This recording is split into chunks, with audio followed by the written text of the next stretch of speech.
오늘은 나는 믿습니다. 사도신경 개론이라는 제목으로 하나님 말씀 전하도록 하겠습니다. 담임 목사님께서 우리 성도님들께 사도신경과 주기도문을 한 번씩 이렇게 가르쳐 드리면 좋겠다라고 말씀하셔서 이번 주에는 사도신경을 개론이라는 건 이제 전체적으로 설명한다는 거고요. 전체적으로 이제 설명을 드릴 거예요. 다음 주에는 주기도문을 전체적으로 설명을 하려고 합니다. 제가 예전에 주기도문을 설교한 적이 있었는데 주기도문만 설교하는데 한 8주 정도 걸렸거든요. 그러니까 이제 이러면 너무 길어지다 보니까 해를 넘어가야 돼서 차라리 내년에 사도신경도 이제 좀 더 자세히 설명을 좀 드리고 주기도문도 하나씩 좀 자세히 설명을 드리려고 합니다. 아니 이렇게 짧은 걸 뭘 이렇게 목사님 길게 이렇게 몇 주에 걸쳐서까지 하시나 이렇게 생각할 수도 있는데 사실은 굉장히 이게 압축되어 있어서 설명을 좀 해야 좀 더 이해할 수도 있고 우리가 고백할 때 또 이것을 암송할 때 분명한 의미를 가지고 할 수 있기 때문에 그렇게 하려고 합니다. 어쨌든 오늘은 사도신경 개론, 사도신경 전체를 가지고 좀 설명을 드리는 시간을 갖도록 하겠습니다. 오늘 먼저 우리가 읽은 말씀을 좀 생각해 보면 사도 바울이 디모데라는 젊은 목회자에게 편지를 쓴 것이 디모데 전후서거든요. 근데 이 디모데 후서를 쓰면서 오늘 성경 말씀을 보면 이렇게 얘기를 해요. 세상은 점점 악해져 가고 그래서 사람들이 서로를 속고 속이는 일들이 벌어지게 된다. 이것은 그냥 교회 안에서뿐만 아니라 교회 밖에서도 그런데 교회 안에서도 이런 일들이 계속해서 일어나게 될 것이다 라는 것을 좀 어떻게 보면 경고해 주는 거예요. 그러면서 권면한 게 뭐예요? 너는 배우고 확신한 일에 거하라. 네가 어렸을 때부터 성경을 알았는데 그 성경의 말씀 속에 분명하게 그 진리를 붙잡고 살아야 된다. 그렇지 않으면 너를 속이는 사람들, 교회를 속이는 사람들이 있는데 그것에 넘어가게 된다. 그것에 넘어가지 않으려면 하나님께서 주신 이 하나님의 말씀을 붙잡고 그것을 배우고 또 확신하고 그 안에 거하고 그 말씀 속에서 살아가야 된다 하는 것을 가르쳐주고 있습니다. 그러면서 뭐라 그래요? 이 성경은 그리스도 예수 안에 있는 믿음으로 말미암아 구원에 이르는 지혜가 있다. 이렇게 이야기를 합니다. 요한복음 17장 3절 말씀을 보면 예수님께서 이렇게 말씀하세요. 영생은 곧 유일하신 참 하나님과 그가 보내신 자 예수 그리스도를 아는 것이다. 영생이 뭐래요? 유일하신 하나님. 그분을 아는 것, 그리고 그분이 보내주신 유일하신 독생자 예수 그리스도를 아는 것. 그것이 우리에게 영생을 준다라고 말씀을 하는 거예요. 그렇기 때문에 하나님의 말씀 속에 있는 그 예수 그리스도를 발견하고 그분을 믿고 살아가는 것이 얼마나 중요한가 하는 것을 사도 바울도 알기 때문에 디모데에게 네가 다른 것보다도 너에게 어렸을 때부터 가르쳤던 그 하나님의 말씀, 그 말씀 속에 네가 거해야 된다. 배워야 된다. 확신해야 된다. 그리고 그 안에 거해야 된다 하는 것을 이야기해주고 있습니다. 그러면서 성경은 우리로 하여금 하나님의 사람으로 온전케 한다 그래요. 왜? 이 성경이라는 게 그냥 우리가 보기에는 40여 명의 저자가 오랜 시간에 걸쳐서 쓴 것 같지만 그 기간 동안 하나님께서 그 사람들에게 감동을 주셔서 하나님의 마음, 하나님의 지혜를 가지고 쓰게 해주셨기 때문에 이 말씀 속에서는 우리에게 교훈과 책망과 바르게 함과 의로 교육하게 하는 효과가 있는 것뿐만 아니라 하나님의 사람으로 온전하게 되도록 우리를 이끌어준다라고 말씀하고 있습니다. 하나님은 우리에게 말씀하시는 하나님이세요. 세상을 말씀으로 창조하신 것뿐만 아니라 말씀을 통해서 그분이 우리에게 어떤 분이신가를 가르쳐 주세요. 그것이 성경이라는 이 책 속에 담겨져 있고 이것을 통해서 우리에게 하나님을 드러내시는 것뿐만 아니라 하나님을 믿는 자는 어떻게 살아가야 하는가 하는 것을 가르쳐 주셨다는 거예요. 시편 1편을 보면요. 복 있는 사람은 이라고 시작해요. 근데 복 있는 사람은 어떻게 하느냐? 악인의 꾀를 쫓지 않고 죄인의 길에 서지 않고 오만한 자들의 자리에 앉지 않는다 그래요. 그렇게 할 수 있는 이유가 뭐예요? 그 사람은 하나님의 말씀을 즐거워해서 밤낮으로 그 말씀을 묵상하기 때문이라고 그래요. 하나님의 말씀이 우리 안에 거하면 우리를 속이는 자가 있어도 그 속임에 완전히 빠지지 않고 그것에 빠져서 그 사람들이 쫓아다니지 않고 그래서 악한 길, 죄인의 길, 오만한 자들의 자리에 있지 않고 하나님 말씀 안에서 뿌리를 내려 그 하나님 주시는 은혜를 누리고 열매를 맺는 삶을 살게 된다. 그런 복이 있다라고 성경이 우리에게 말씀하고 있어요. 하나님의 말씀을 암송하는 거 굉장히 중요합니다. 묵상이라는 말은요, 곱씹는다는 말이에요. 우리가 음식을 먹으면 뭐 여러 형태로 먹는 사람이 있죠. 저 같은 사람은 굉장히 음식을 꿀꺽 잘 삼키는 사람인데 어떤 사람들은 곱씹어요. 계속 이렇게 씹어가지고 잘 입안에서부터 소화시켜가지고 잘 넘겨서 몸에 영양분으로 잘 남게 하시는 분들이 있어요. 그게 건강한 거거든요. 그런 것처럼 하나님의 말씀을 계속 곱씹는 거, 계속 되새기는 거, 그게 묵상이에요.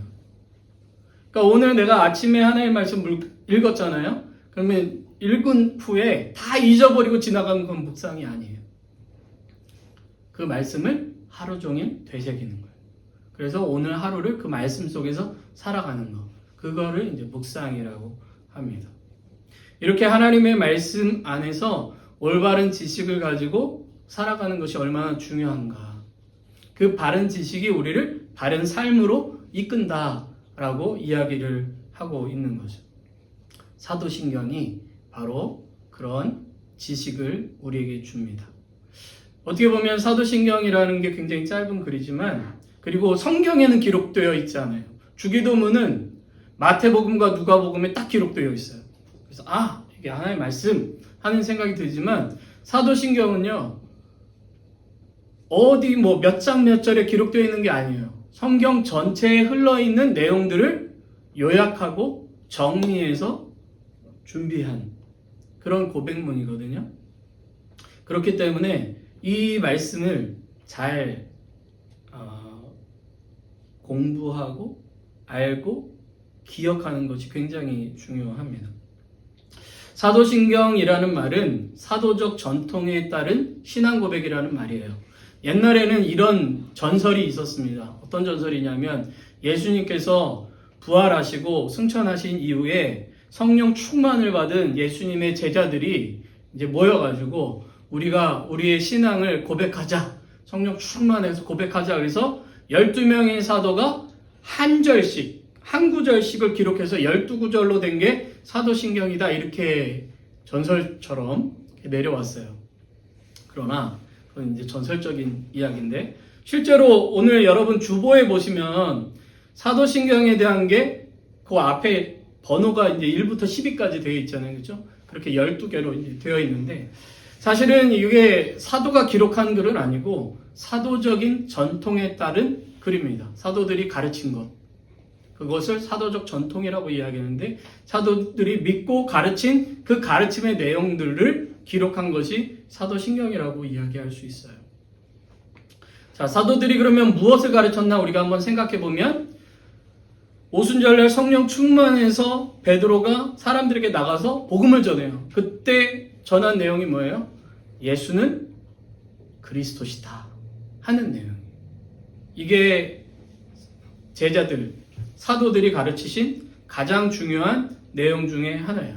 그리고 예수 그리스도를 믿는 자들에게 어떤 일이 벌어지는가 하는 것이 사도들이 가르친 내용이에요. 특별히 예수님께서 가르치신 다시 오신다는 내용.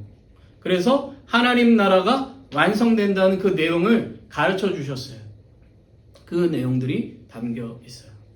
그래서 하나님에 대한 믿음, 예수님에 대한 믿음, 그리고 성령님에 대한 믿음이 이 내용 안에 담겨져 있습니다. 사도신경은 세례교육 및 문답으로 활용됐던 거예요. 우리도 이제 예수님을 여기 세례 다 받으셨겠지만 예수님을 이제 믿으면 내가 예수 그리스도와 이제 연합된 자로 믿는 자로 살겠습니다. 그리스도의 신부로 살겠습니다. 그래서 마치 결혼식을 하듯이 이제 세례식을 하게 돼요. 세례를 받기 전에 교육을 합니다. 요즘은 이제 교회들이 아주 보통 짧게 해요. 2주를 하든가 뭐 어느 교회는 아주 짧게 1주를 하든가 하는데 보통 이제 저는 4주를 하거나 6주를 이제 가르치거나 했었어요. 예전에 제가 어렸을 때만 해도 세례 전에 교육 문답이라는 게 있었어요. 그래가지고 이 교육을 따로 받고 나중에 한 6개월이 지나면 다시 세례를 받는 그런 것들이 있었거든요. 그 정도로 철저하게 교육을 시키고 했었어요.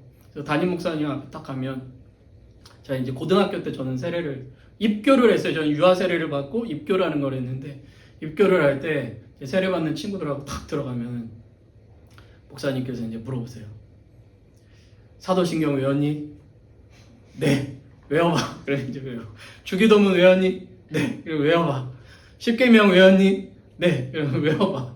해가지고 기본적으로 이 3가지를 다 외워야 했어요. 근데 요즘은 성도님들한테 외우셨어요? 그리고 확인 잘 안 하죠.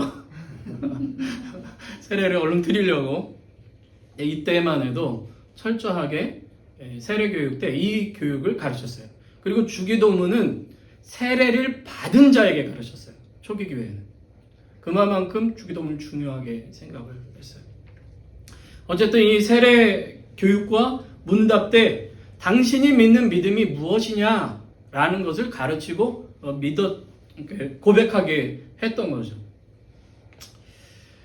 주보에 여러분들에게 하이델베르그 요리문답의 일부분을 이제 넣어드렸는데, 요리문답이라는 건 뭐냐면 우리가 믿는 바 그리고 우리가 신앙생활을 하면서 질문할 수 있는 내용들을 질문과 답으로 이렇게 간추려 놓은 거예요.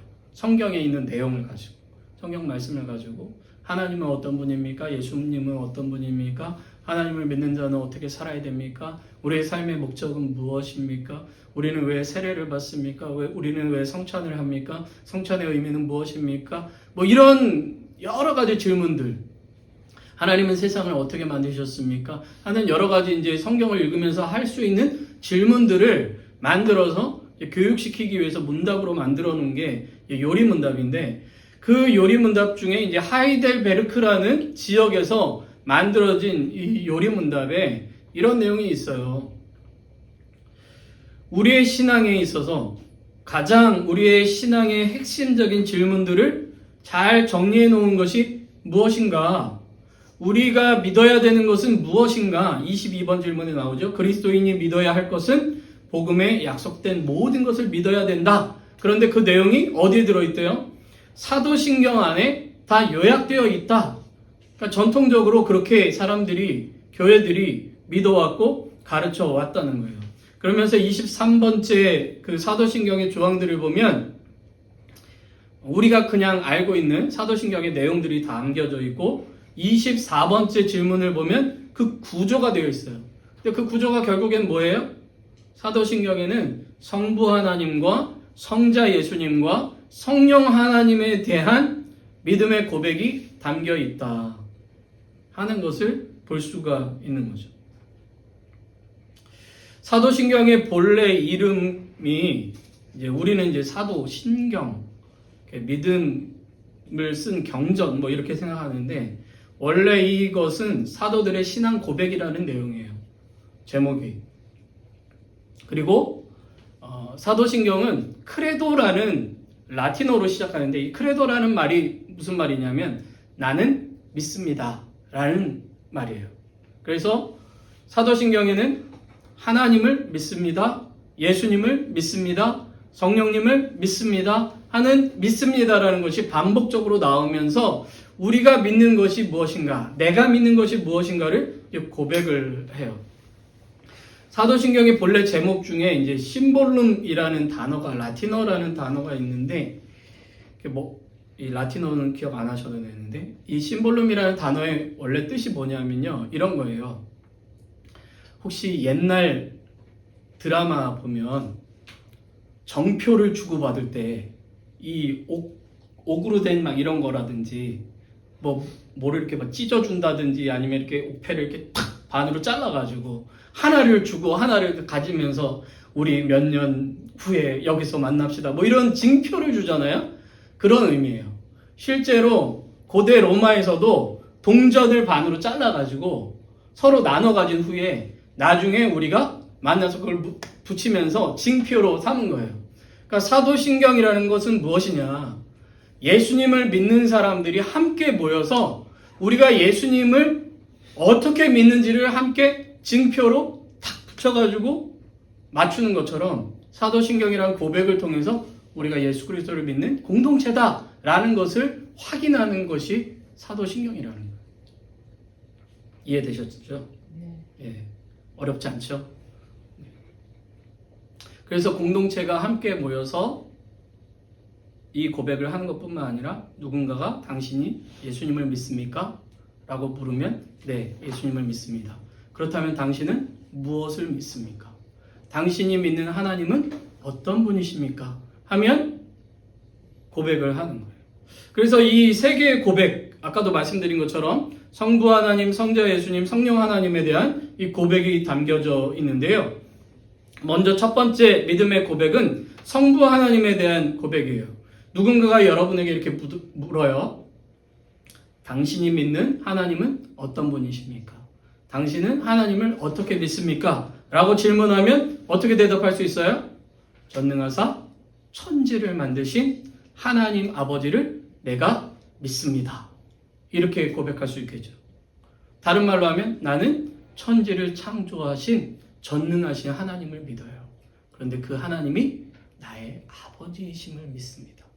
그게 오늘 우리가 고백한 사도신경으로 신앙 고백했던 그 고백의 첫 번째 줄이에요. 하나님은 어떤 분이신가? 전능하시다. 어느 정도로 전능하시냐? 천지를 창조하신 분이시다. 그런데 그 천지를 창조하신 하나님이 어떤 분이시냐? 나의 아버지시다. 천지를 창조했다는 말은 뭐예요? 그분이 나를 창조하셨다는 거예요. 내가 그분께 속해 있다는 거예요. 그분의 전능하심으로 세상을 다스리신다는 거예요. 그 다스리시는 세상 속에 내가 속해 있다는 거예요. 나의 삶이. 그분의 사랑과 그분의 긍휼하심과 그분의 전능하심, 그 모든 것을 통해서 내 삶을 붙드시고 나를 이끄시고 나와 함께 하신다는 거예요. 여러분, 지난주에도 말씀드렸지만 옛날에는 하나님을 부르지를 못했어요. 아버지를 아버지라 부를 수 없었던 홍길동처럼 하나님을 하나님이라 부를 수가 없었어요. 그래서 하나님을 부르고 싶을 때는 하늘을 쳐다봤어요. 하나님 나라를 이야기할 때는 천국이라는 표현을 썼어요. 하늘나라 이런 표현을 썼어요. 그 정도로 하나님을 함부로 부를 수가 없었어요. 높으신 분이고 경외해야 되는 분. 그런데 예수님께서 우리에게 가르쳐 주셨어요. 하나님은 우리 아버지시다. 우리는 하나님의 자녀다. 그분이 우리를 구원하시고 우리의 삶을 이끄신다. 영원한 생명을 주기를 원하신다. 하는 것을 주셨어요. 그러니까 전능하사 천지를 만드신 하나님 아버지를 내가 믿습니다. 라는 이 고백에는 하나님이 어떤 분이신가를 고백하는 것뿐만 아니라 그 고백 속에 내가 하나님 안에 어떤 사람인가를 생각하게 되는 거예요. 그렇기 때문에 이 사도신경을 외우실 때 그냥 빨리 전능하사 천지를 만드신 이렇게 빨리 외우시는 게 중요한 게 아니라 내가 믿는 하나님이 이런 분입니다. 나는 그분께 속해 있습니다. 하는 그런 마음으로 고백하셔야 돼요. 그래서 여러분들에게 예배 때 어떻게 얘기하죠?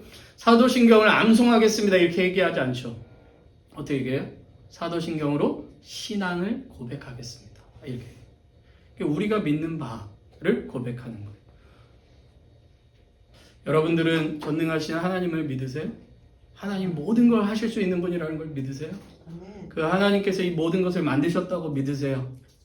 그런데 그 모든 것을 만드신 하나님, 다스리시는 하나님께서 여러분의 아버지 되신다는 것도 믿으세요? 그분이 여러분을 사랑하신다는 걸 믿으세요? 그분이 여러분을 지켜주신다는 걸 믿으세요? 이 아주 짧은 이 표현 속에는 그게 다 담겨져 있는 거예요. 여러분들이 고백할 때 이 마음으로 신앙을 고백하셔야 되는 거예요.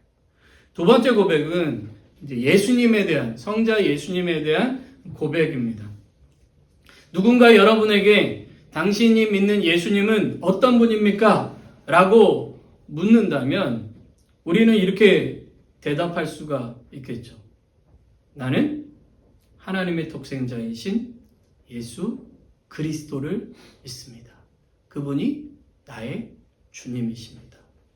이렇게 고백할 수 있겠죠. 전능하신 하나님, 그분의 독생자. 그분이 내 삶의 구원자시고 내 인생의 주인이심을 나는 믿습니다. 라고 고백할 수 있어요. 그런데 그 고백 속에는 예수 그리스도의 이 땅에 태어나심, 인간으로 오심과 그분이 이 땅에서 십자가의 죽으심, 고난에 대한 것과 예수 그리스도의 부활과 예수 그리스도의 승천까지 다 포함이 되어 있는 거예요. 그러니까 예수 그리스도의 전생에 성경에 기록된 모든 것들을 나는 믿습니다라고 고백하는 거죠. 사실 예수님께서 죽으시고 부활하시고 승천하신 이후에 제자들이 이제 교회를 오순절날 성령이 임한 이후에 복음을 전하고 교회가 세워진 이후에 이단들이 생겨나기 시작했어요. 잘못된 신앙을 가진 사람들이 생겨났다는 거예요. 그래서 그 사람들이 이렇게 얘기하는 거예요. 예수님은 하나님이 아니야. 그냥 하나님이 만든 사람 중에 하나야. 이렇게 가르치는 사람들이 있었어요. 또 어떤 사람들은 예수님은 하나님이셔. 하나님의 본체셔. 그러니까 우리 인간과는 달라. 그래서 인간의 몸으로 입고 오신 게 아니야. 예수님이 십자가에 죽으신 것도 죽은 척한 거지 진짜 죽은 게 아니야. 라고 가르치는 사람들이 있었어요. 예수님의 부활을 믿지 못하는 사람들도 있었어요. 그런데 이 고백에는 그게 다 담겨져 있는 거예요.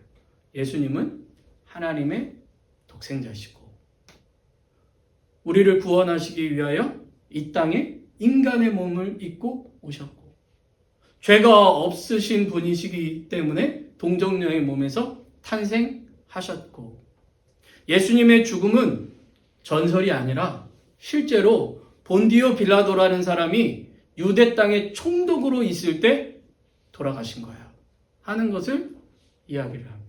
그리고 사흘째 되는 날 부활하심과 승천하셔서 하나님 보좌 우편에 앉아 계심과 그분이 다시 오셔서 약속하신 대로 이 땅을 심판하는 심판의 주로 오실 것에 대한 그 고백이 우리가 고백하는 그 고백 안에 다 담겨져 있습니다.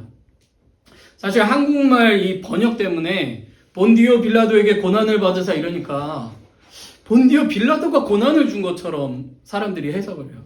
그래서 어떤 사람들은 십계명이 틀린 게, 사도신경이 틀린 게, 이 본디오 빌라도가 뭘 죽였냐. 유대의 그 종교 지도자들이 예수님을 고발해서 고난받으신 거지, 그 사람들 때문이지, 본디오 빌라도 살리려고 하지 않았냐. 라고 이야기하는 분들이 계셔요.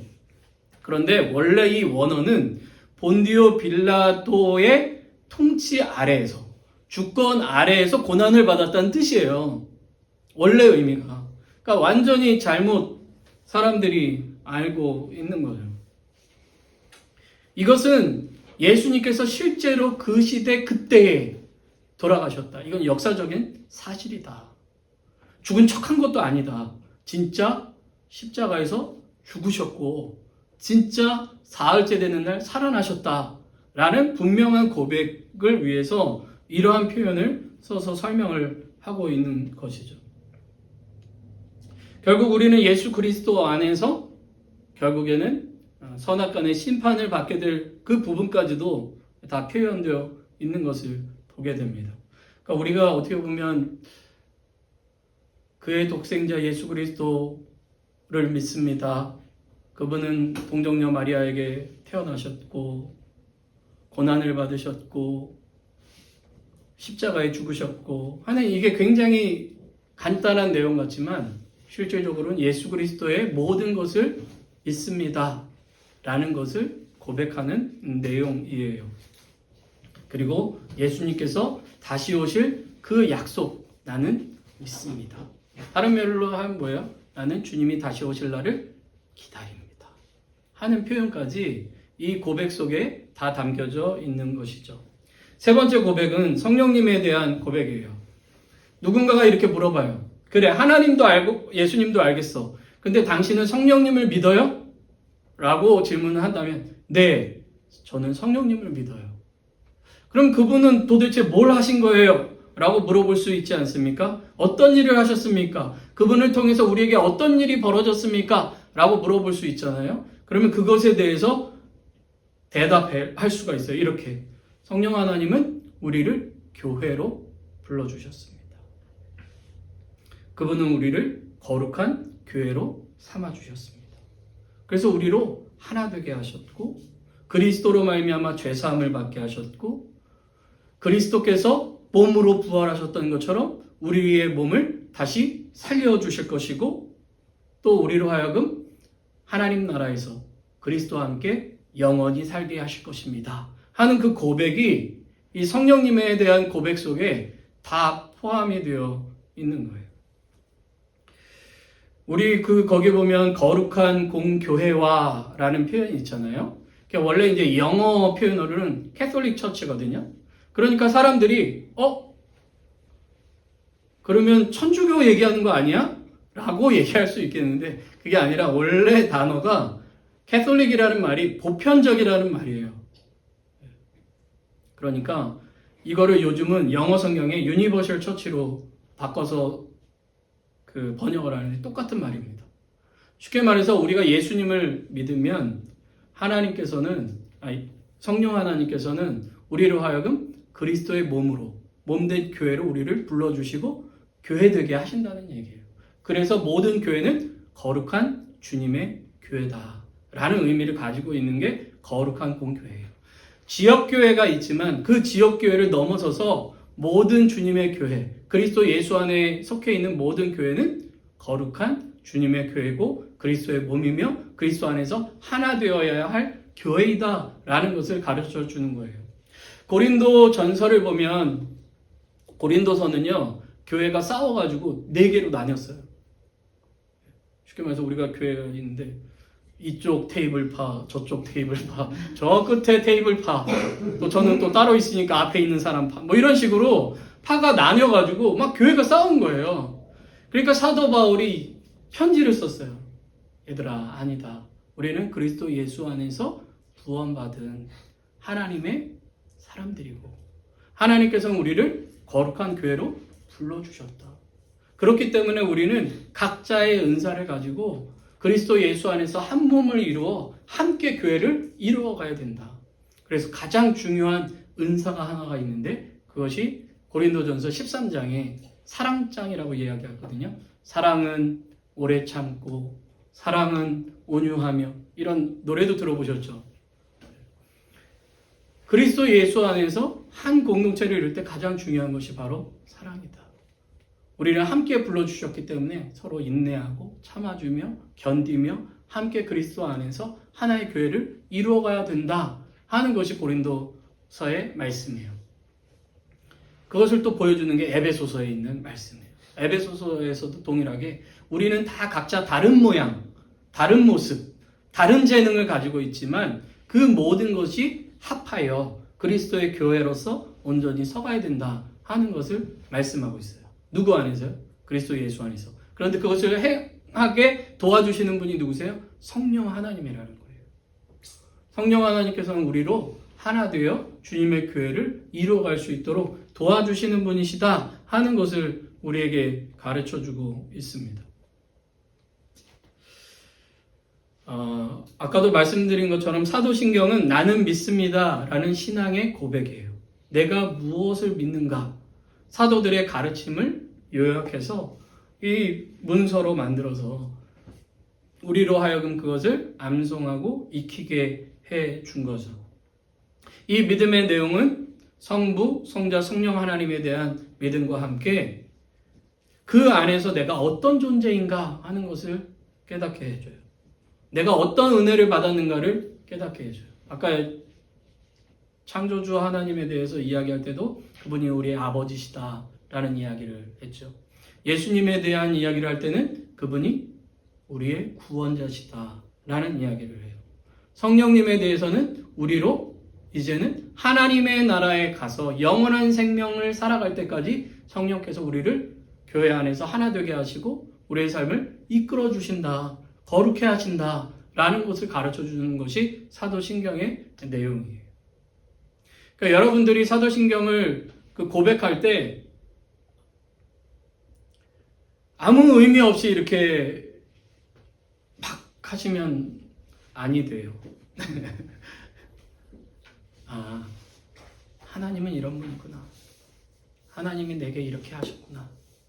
예수님이 이런 분이구나. 예수님이 내게 이렇게 하셨구나. 아, 성령님이 이런 분이구나. 성령님이 내 삶을 이렇게 인도하시는구나 하는 그런 믿음을 여러분들이 고백할 수 있어요. 그래서 여러분들 교회에서만 예배 때만 이렇게 하지 마시고 여러분들의 믿음이 흔들릴 때 다시 한번 사도신경을 한번 보세요. 아, 전능하신 하나님이 내 아버지시지. 그 하나님이 나를 이끄시지.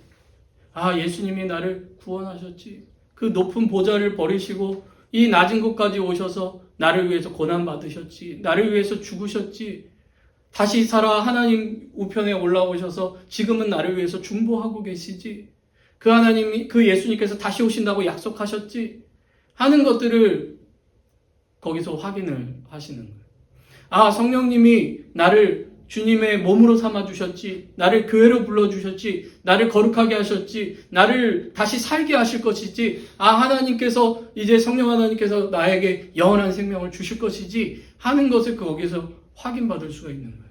그렇기 때문에 여러분들이 힘들고 어려울 때 사도신경을 한번 펼쳐서 읽으시면 사실 성경의 전체적인 내용이 다 그 안에 담겨져 있는 거예요. 성경을 계속 읽으시면 좋죠. 근데 여러분들이 그거 다 읽기, 어디에 그 말씀이 있더라? 찾기 힘들 때 있잖아요. 그런데 사도신경을 딱 펼쳐서 읽으시면 여러분들이 아, 그래. 맞아. 내가 믿는 하나님이 이런 분이지. 하는 것을 다시 깨달을 수 있을 거라고 생각합니다. 여러분들은 지식과 삶 중에, 살아가는 것 중에 어떤 게 더 중요하다고 생각하세요? 지식이 더 중요할까요? 행동하는 게 중요할까요? 되게 이게 어리석은 말이에요. 둘 다 중요해요. 빠질 수가 없어요. 올바른 지식은 우리를 올바른 삶으로 인도해요. 올바른 지식이라는 것을 어떻게 입증할 수 있어요? 삶을 통해서만 증명될 수 있는 거예요. 삶이 없으면 믿음이 증명될 수가 없어요. 내가 올바른 믿음을 가졌는가는 그 사람이 올바른 삶을 살았는가를 보면 알 수 있어요. 그런데 그 사람이 올바른 삶을 살아가기 위해서는 하나님에 대한 올바른 지식을 가질 때에 비로소 할 수 있는 거예요. 그래서 호세아서를 보면요, 이스라엘 백성들이 죄를 지었을 때 하나님께서 호세아 선지자를 통해서 이렇게 말씀하세요. 여호와를 알라, 힘써 여호와를 알라. 하나님을 아는 게 그만큼 중요해요. 그런데 그 하나님을 아는 지식이 담겨있는 믿음의 고백이 바로 사도신경이라는 거죠. 외우는 게 왜 중요하냐? 그냥 생각날 때 이렇게 꺼내서 보면 되지 않아? 맞아요. 그러셔도 돼요. 성경을 이렇게 딱 찾아서 보셔도 돼요. 근데 우리 주변에 이게 없을 때가 있을 거 아니에요. 그렇죠? 성경책을 매일 들고 다니세요? 장갈 때도 들고 다니세요? 그렇지 않잖아요. 그렇죠? 놀러 갈 때 안 들고 가잖아요. 요즘은 뭐 아주 옛날부터 유행했던 얘기인데 후탁신자라고 들어보셨어요? 후탁신자? 못 들어보셨어요?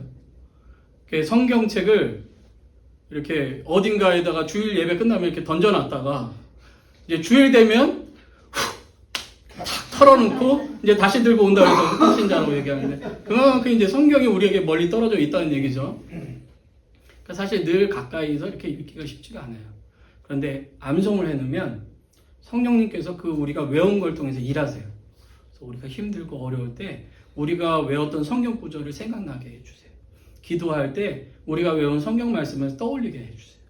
그래서 여러분들이 사도신경을 외우시면 여러분들이 그것을 외우려고, 아니 떠올리려고 생각하지 않아도 여러분들의 힘든 또는 여러분들의 믿음으로 살려고 할 때 그것을 생각나게 하셔서 깨닫게 하시고 고백하게 하시고 그 길에서 벗어나지 않도록 도와주세요.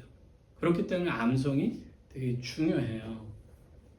그래서 제가 저희 아이들이 참 말 더럽게 안 듣거든요. 근데 애들 제발 성경 좀 암송해라. 일주일에 하나라도 좋다. 너희 때는 머리가 좋으니까 한 달에 하나라도 좋으니 외워라 하는 얘기를 매번 하지만 듣지는 않고 있습니다. 근데 여러분들 다른 건 몰라도 우리의 믿음의 고백인 사도신경과 주기도문은 꼭 외우세요. 주기도문을 왜 외워야 되는지는 다음 주 이 시간에 이제 말씀을 드릴 텐데, 어쨌든 사도신경이 우리의 믿음의 고백이며 성경에 나와 있는 하나님과 예수님과 성령님에 대한 그 가르침의 압축이라는 것을 여러분들이 잘 기억하시고, 그래서 여러분들이 주일날 신앙을 고백할 때도 이건 그냥 하나를 외우는 게 아니라 나의 믿음의 고백이다 하는 마음으로 예배 때 고백하시고, 그 집에 계실 때도 여러분들이 하나님에 대해서 더 알고 싶고 더 그분을 바라보기를 원하실 때는 사도신경을 펼쳐서 읽으시거나 암송을 해보시면 좋을 것 같아요. 이건 근데 주술은 아니에요. 외우면 뭐 소원이 성취되거나 그렇지 않아요. 이것이 다른 종교와의 차이예요. 우리는 하나님을 알아가는 것, 그 하나님께 순종하는 삶을 요구받는 것이지, 그것을 외운다고 소원이 성취되거나 갑자기 막 아프던 데가 막 낫는다거나 그런 그런 게 아닙니다. 어쨌든 이제 마무리를 하려고 하는데, 초기 교회에 거짓 선지자들이 거짓 선생님들이 많이 들어왔어요. 그래서 잘못된 믿음을 가르치는 일들이 벌어졌어요. 그때 사도들과 교회 교사들은 다시 하나님의 말씀 속에서 그 하나님을 알기 원했고 그것을 가르쳤고 그것을 이제 정리해서 사람들로 기억하게 했어요. 그게 이제 사도신경이라는 거예요. 여러분들이 잘 기억하시고 이 사도신경을 통해서 더 올바른 신앙의 지식을 가지시고 올바른 신앙을 고백하시고 주님이 원하신 아름다운 교회로 세워져 가시기를 바랍니다.